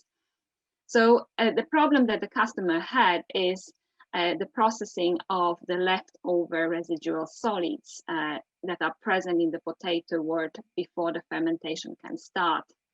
So with the funded support from the ERDF and the BBC technical capabilities, we were able to help them to test some of the equipment that we have in our facilities, and that gave them a kind of a confidence to go to the commercial scale suppliers so they can source the equipment that they need for their scale and their operation. The other example is the one in the middle. This is again the food and drink business called Sea Chips, and they make UK first crisps or chips made out of unwanted fish waste. So that can include offcuts, but also fish skin. And the owners, they started as chefs, so they knew during the work in the restaurants that a lot of fish is actually wasted, but it's packed full of nutrients and it's quite healthy product. So they started to design those sea chips. So we help them to test the stability or the shelf life of some of the products.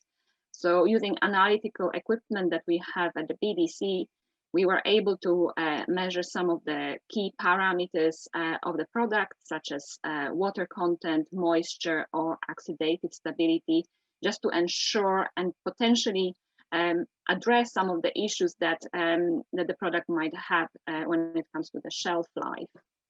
And the final example here in the purple is one of the latest projects that we did with the company called the Slow Vinegar Company. And they make handcrafted wine vinegars, and they use an age-old tradition of two-stage fermentation process, and that creates a very flavorsome product with a lot of flavors and aroma compounds that are present in those vinegars.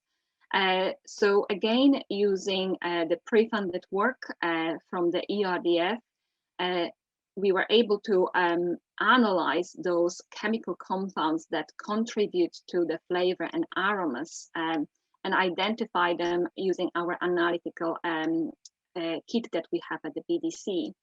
And that gave the Slow Vinegar Company team a kind of a confidence in describing their products, both to the customers, but also to the chefs who are they working with, who are developing, innovative, quite fun recipes with those vinegars. So these are just a few examples that kind of also emphasizes the fact of using waste or bio waste in a kind of clever way, and making sure that there's a potential of using it for new products and developments. So apart from the technical support, the BDC can also offer business innovation insight support, so a type of consultancy work. And that can include, for example, market scoping or sector mapping. So in the past, we have done mapping of different markets, like for example, for forestry sector or anaerobic digestion. You have seen from field that we scope what they can do with the brewery waste. Clara mentioned that she benefited from some of the connections with the new suppliers, so we can offer those new connection through like business to business introductions or business to customer introduction. And this work is delivered by both teams, business development team at the BDC and the BioVale. And BioVale is also very good at promoting the business and the bioeconomy innovation of the Yorkshire region, and identifies and meets skill gaps that are needed, to make the bioeconomy growth in Yorkshire. So I just wanted to say that the BioVale is also running a special interest group for anaerobic digestion. So I think, Sue, you're going to talk a little bit about the AED in Malton. So that might be an interest to the audience here. It's free to join this group. It's around 330 members. And the group is a great forum to make valuable contacts and share best practices when it comes to anaerobic digestion. And there would be an event, so just a little bit of an advert here, coming up soon on the 13th of April. So anyone who is interested in anaerobic digestion is all more than welcome to join. This webinar will be on compulsory collection of the household food waste and the implication that that new regulation will have on the anaerobic digestion sector. Okay, so just to summarize really, we are an open access scale-up research and development center, and we provide our partners with innovative ideas how to use plants and microbes and bio-waste and convert it into a high-value product. So obviously, we are working within this sector called bioeconomy sector, where we use bio-based materials rather than the petrochemical materials. But I believe that the bioeconomy is embedded in the circular economy concept. So I think it's a good link with that. So yeah, just to give you, my contact details, if you have any queries about the funding that I just mentioned or any potential project that you have in mind, drop me an email or give me a quick call. Thank you. Thank you very much, Anna. And so thank you for sharing the examples and the way people can access you. What I'd encourage people is that there's so much opportunity with BDC is extracting value from waste. So whatever waste you have, it's worth a conversation with Anna and the team to see how could it add value. There's so many more examples, and one of the things that the Circular Malton team are doing is we have a film in development where actually you can see BDC and see more of what they do, so as well as the others. So we'll share that with you in due course, but fantastic, thank you. Okay, I'm going to move on to Spark Fund now, and Helen Floyd, who will share what Spark Fund is, but this is not just for carbon saving innovation. Any innovation in your business, be it a product or a process, is a great way to help facilitate that. So over to Helen, thank you. Thank you very much, Sue. So I'll try and share my screen. There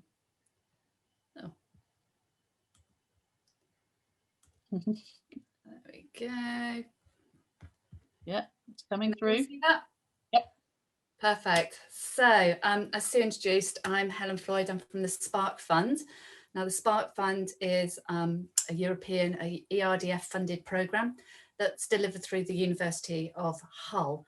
And we're here to essentially deliver and monitor grants that are available to small and medium-sized companies. The programme is focused on North Yorkshire and East Riding, and also Hull and the very top of Lincolnshire, the northeast Lincolnshire area.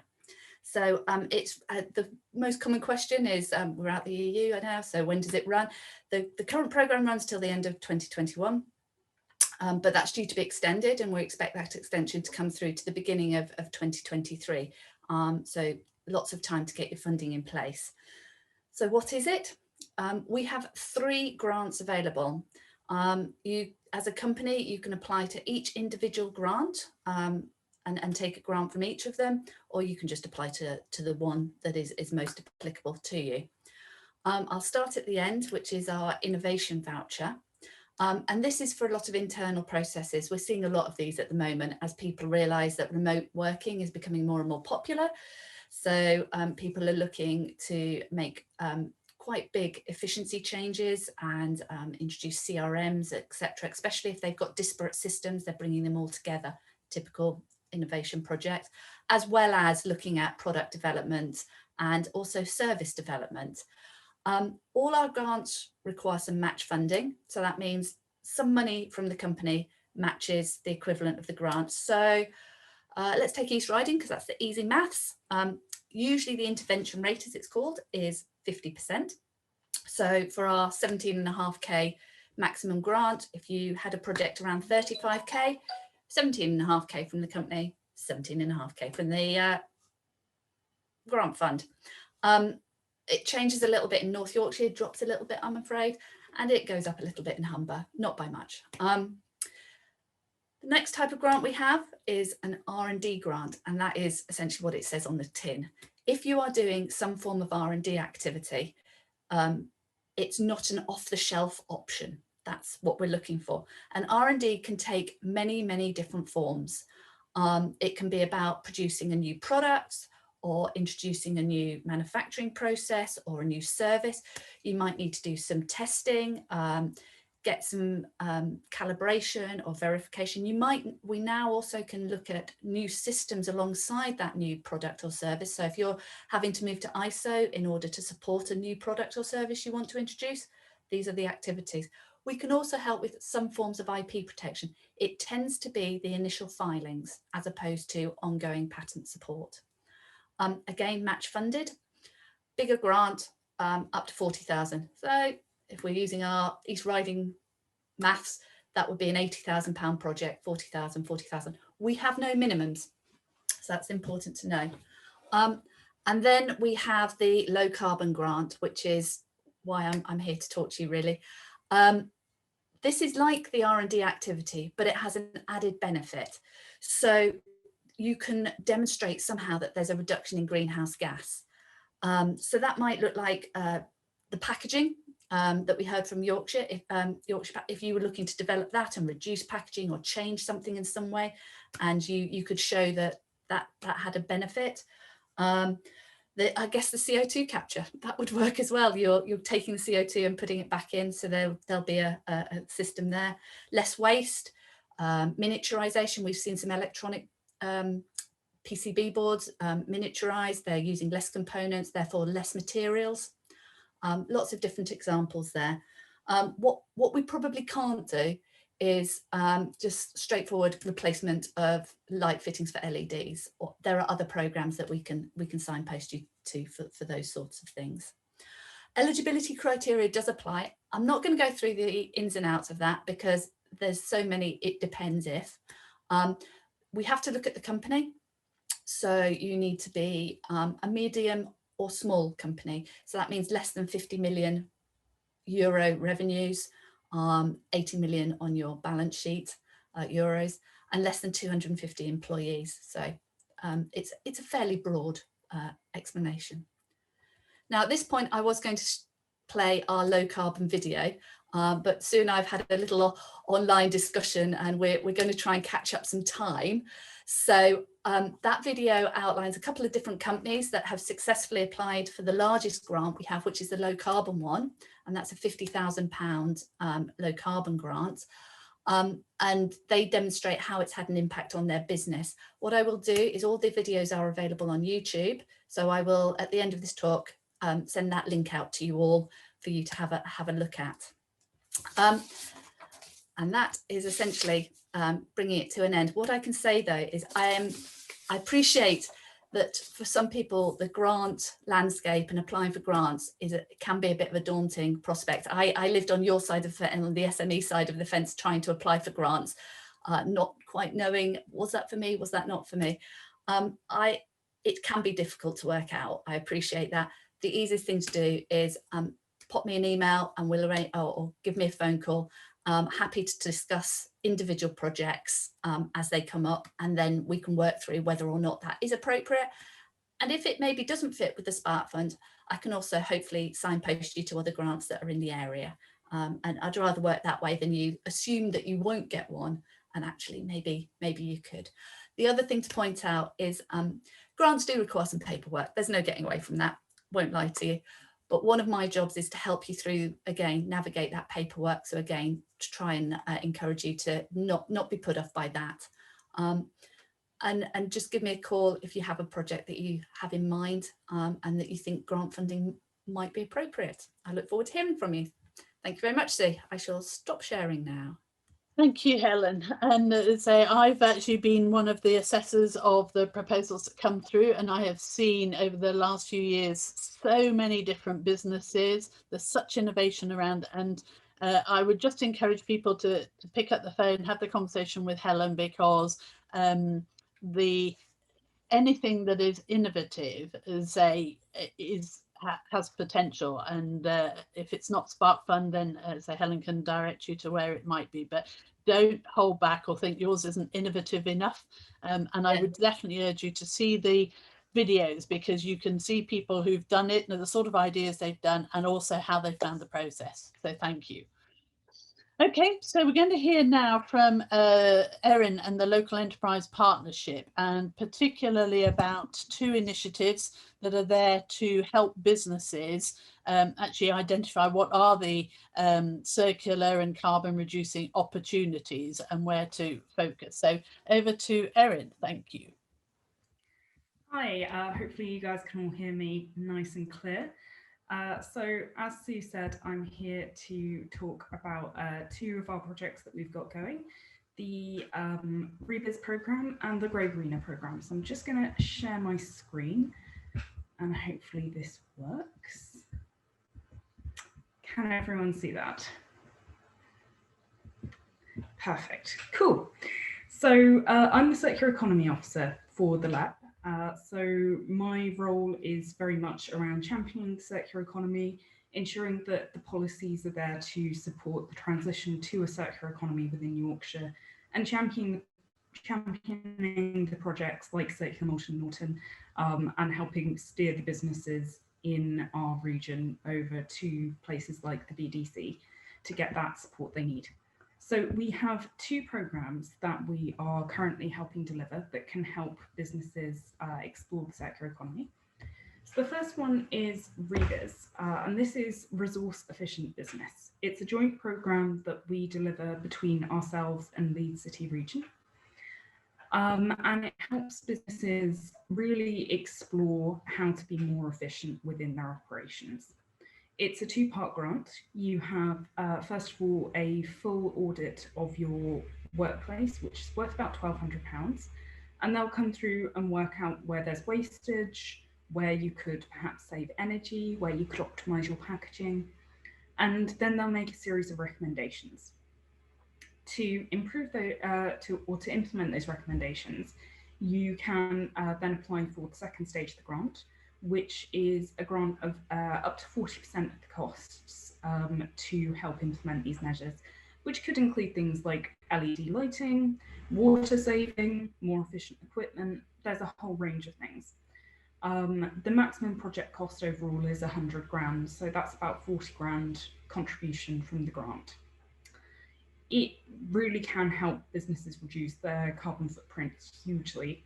And a lot of what the businesses that have been talking about on the call this morning around trying to solve those problems with exploring new methods of packaging or trying to cut the carbon footprint, trying to reduce the energy that they use in their manufacturing would be ideal projects for this. So it's very much a problem-solving focused grant. You get diagnostic support, business case development, and you can have up to 25 days of in-depth support and mentoring as well. So it's really, really in-depth.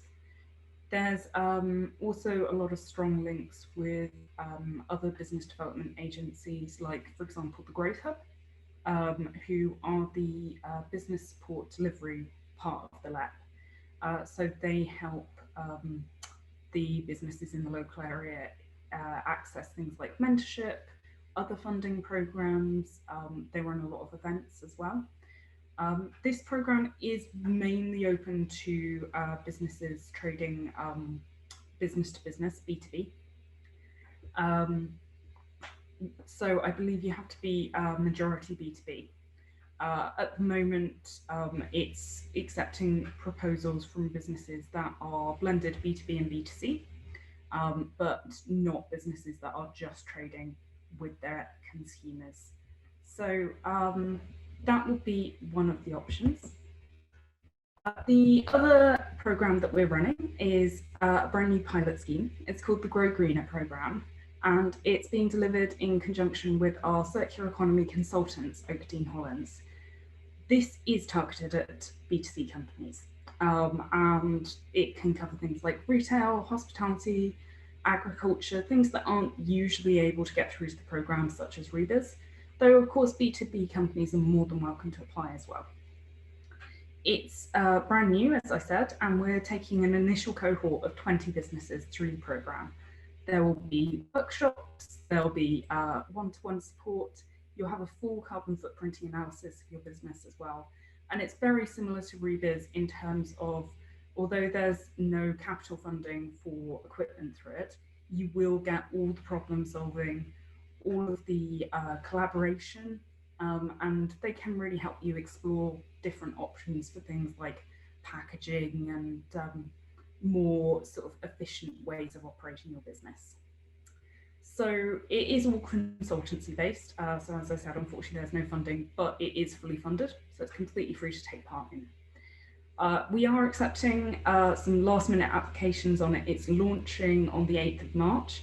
So we are taking some last minute applications. If you do want to join the program, do get in touch. I can share the link across and we can get you on board with that program. So I think we can share the link around at the end as well. So those are the two programs that I wanted to talk about, but we do have a huge raft of support available through both the LEP and the Growth Hub. So if you have any questions, do get in touch. There's my email up on the screen. I'm very, very happy to answer any questions. So do just drop me a line or give me a call. So thank you very much. I appreciate that was a very whistle-stop tour, but I'm aware that we're trying to catch up on some of the timings as well. Thank you, Erin. And I'd say, yes, we will be sending out the links for everything, and also the contact details, because the support that the LEP offers is phenomenal. And I love the fact that the Rebiz and the Grow Greener campaign kind of complement each other for the different businesses. So there's kind of no excuses. Every business type should be applying. The government have made money available, and it's like, you know, what's to say no to? It's worth a phone call and worth the inquiry. And I know we're passionate about this region leading the way and our businesses thriving, as we said, with what can be offered. We're just going to finish now with a quick talk just from a company called Too Good To Go, but I'm sharing this because it's a great example of circularity in action, but something we can all benefit from, not just as a business, but as a consumer. So can I hand over to Caroline Conroy, please? Hello, everybody. So yes, as Sue mentioned, I'm Caroline. I'm from a company called Too Good To Go. We are a global company, but I actually live in Malton, so this project is extremely close to my heart. I love this town, and it would be great to get us on the map as the first circular economy. I will just share my screen with you now. I've got a presentation. Can you all see this? Great. I will try and whiz through it because I'm aware of the time. And if there are any questions or anything afterwards, please feel free to get in touch. There will be my contact details at the end. So just quickly, why we're here, basically. Obviously, the world, we've only got one of it. We need to protect it. At the moment, it is on a downward spiral, and we can do something about it, basically. Why food waste? We are solely focused on food waste as a business, so it's a massive issue globally. A third of all food is wasted, and the one stat I'd like you to take from this slide is the environmental one, which actually food waste is responsible for between 8 to 10% of greenhouse gas emissions, which actually is more than the whole of the aviation industry. So if you think of the aviation industry as always painted as the big bad guy, food waste, and just waste, not production, is actually responsible for more greenhouse gas emissions than the whole of the aviation industry.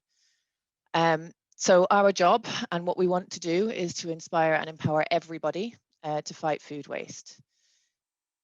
This is why. I don't know if everybody knows the Drawdown project, but it is like the world's leading resource on climate solutions. And they have said that reducing food waste is the most immediate, impactful, and simple action we can do to fight climate change. So that's very briefly why we exist, how we do it, what we do, and a bit more about us.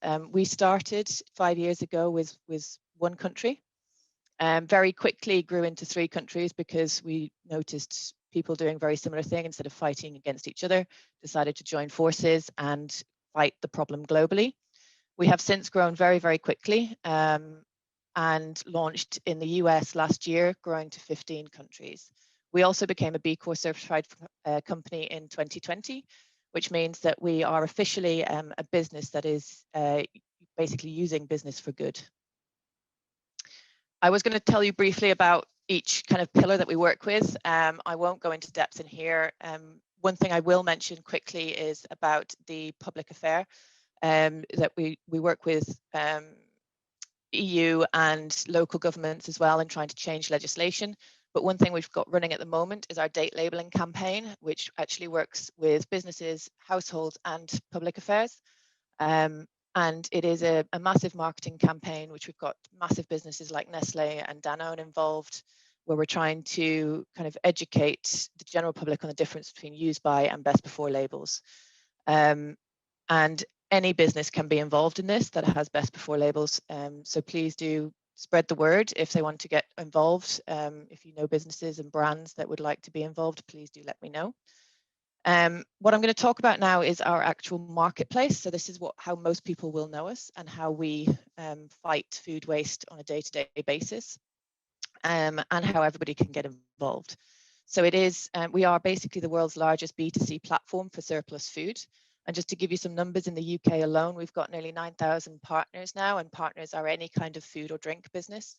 They can be from the start farmers, producers, all the way through to wholesalers, retailers, restaurants, anyone with food and drink, handling, you know, making or producing.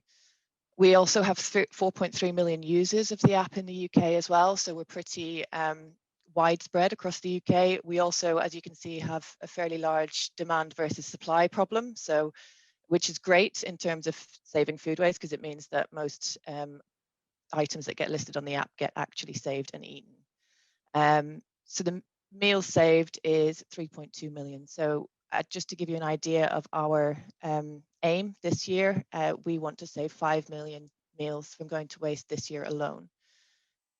So how do we do it? We have an app, basically. It's very, very simple to use. Businesses can list what we call magic bags on the app. They are mystery surprise bags of food, because businesses quite often do not know what is going to be waste at the end of the day, and that is part of the problem. So these bags of mystery food can get reserved during the day by consumers, anybody that can have the app. So it's free to download. Please feel free to do it. And the fact that we don't list products in the bag gives the business the flexibility and the freedom at the end of the day to put anything that is genuine surplus in that bag. It's giving the consumer a really good deal, because it's the one rule we have is that it's a third of the full retail value. So, you know, it's basically, we call it a win-win-win. So the businesses are winning because they are reducing their waste, which is, you know, we've heard about anaerobic digestion, but what about food waste that is still good to eat? We want to get that to people rather than to kind of waste, basically. So businesses win by reducing waste. They attract new local customers as well, because these people may not have been into the business before. So there are commercial benefits for doing this. And they actually gain some sunk costs back, because they're selling this on the platform rather than actually binning it or giving it away. But also reducing waste removal costs. Businesses quite often have to pay for food waste to be removed. So if they sell through us, they can quite often reduce that cost as well. Obviously, users get a good deal. They feel good while doing it as well. People feel good saving this food from going in the bin. And obviously the planet wins, which is the main aim here. Just to give you an idea of some of our partners, I will skip this slide. I was going to talk a little bit about that. Results, why we do what we do and how it's working. The one stat I'd like you to take from this slide is the 90% of food from a magic bag is consumed. So if you think about that as 90% is actually eaten, and this is all food that would have otherwise gone to waste. So we are actually making a difference here. The climate issue is so massive that people think, oh, you know, what can I do? Even as a business, I can't do much to make a difference. But just to show you what a little bit can do is, if you as a business put one magic bag on the app every day for a year, and it gets saved by somebody and eaten, that is equivalent to actually saving the same amount of CO2 that is emitted by driving from Land's End to John O'Groats and then back again. So a little small step can make a huge difference. And just to give you an actual real life example, so this is from Paul, who is Food to Remember, up at the Talbot Yard in Malton. He joined the app in July last year. He's so far saved 109 bags of food from going to waste. He doesn't list every day, he just lists bags as and when he has them. And you can see there the number, the kilograms of CO2 that means he's saved from ending up wasted, basically, because obviously it's not just the food in landfill that causes the problem, it's all of the resources and everything gone into making that food that is then just wasted as well. And to give you an idea, so this is the Scarborough example, give you an idea of what it could do on scale. This is just 10 stores. So this is, imagine it was scaled up in Malton if we got 10 stores on board. So this is a retail group that have 10 one-stops in and around Scarborough and Bridlington.